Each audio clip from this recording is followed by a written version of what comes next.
Hey, good morning, y'all. So this morning we're getting back to it. We are in Leviticus chapter 6, and I hope you'll join me.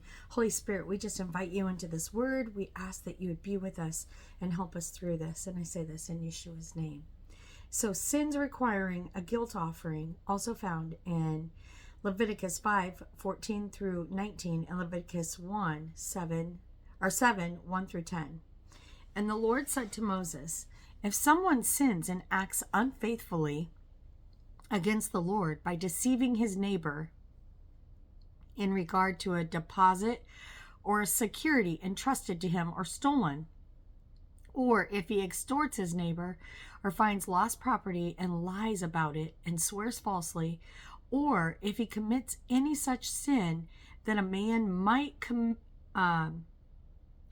once he has sinned and becomes guilty, he must return what he has stolen or taken by extortion, or the deposit entrusted to him, or the property he found, or anything about which he has sworn falsely. He must make restitution in full, add a fifth of this value, and pay it to the owner on the day he acknowledges his guilt. Then he must bring to the priest his guilt offering to the Lord, an unblemished ram or proper value from the flock. In this way, the priest will make atonement for him before the Lord, and he will be forgiven for anything that he may have done to incur guilt. The burnt offering, also found in Leviticus 1 through 17. Then the Lord said to Moses, command Aaron and his sons that this is the law of the burnt offering. The burnt offering is to remain on the hearth of the altar all night until morning, and the fire must be kept burning on the altar. And the priest shall put on his linen robe and linen undergarments, and he shall remove from the altar the ashes of burnt offering that the fire has consumed, and place them beside it. Then he must take off his garments and put on other clothes, and carry the ashes outside the camp to the ceremonial clean place. The fire on the altar shall be kept burning. It must not be extinguished. Every morning the priest is to add wood to the fire, arrange the burnt offering on it, and burn the fat portions of the peace offerings on it. The fire shall be kept burning on the altar continually. It must not be extinguished. The grain offering, and this can also be found in Leviticus 2, 1 through 16. Now, this is the law of the grain offering. Aaron's sons shall present it before the Lord in front of the altar. The priest is to remove a handful of fine flour and olive oil, together with all the frankincense from the grain offering, and burn the memorial portion on the altar as a pleasing aroma to the Lord. Aaron and his sons are to eat the remainder. It must be eaten without leaven in the holy place. They are to eat it in the courtyard of the tent of meeting. It must not be baked with leaven. I have assigned it as their portion of my offerings made by fire. It is most holy, like the sin offering and the guilt offering. Any male among the sons of Aaron may eat it. This is a permanent portion from the offerings made by fire to the Lord.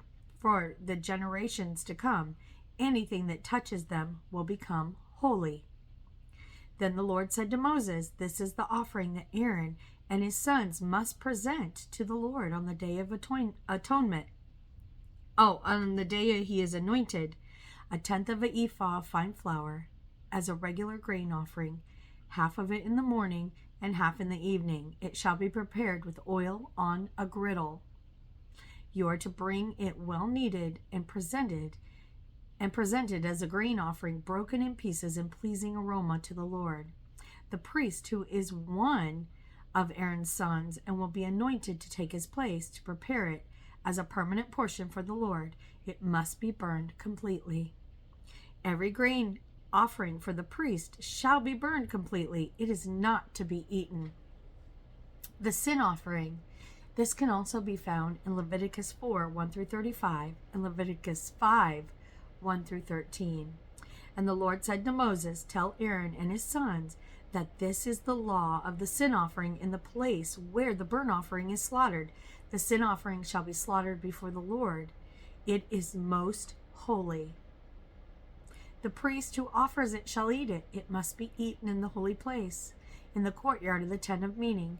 Anything that touches its flesh will become holy. And if any of the blood is spattered on a garment, you must wash it in a holy place. The clay pot in which the sin offering is boiled must be broken. If it is boiled in a bronze pot, the pot must be scoured and rinsed with water.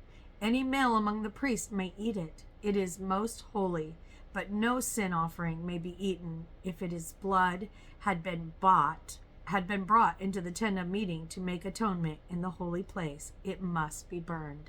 I'm not going to read the other ones as we're in Leviticus 6 and we've just went through the other Leviticus offerings. So I hope that you'll do a deep dive. I hope that you'll study the Leviticus chapter, which is about the laws and the sins and what God requires.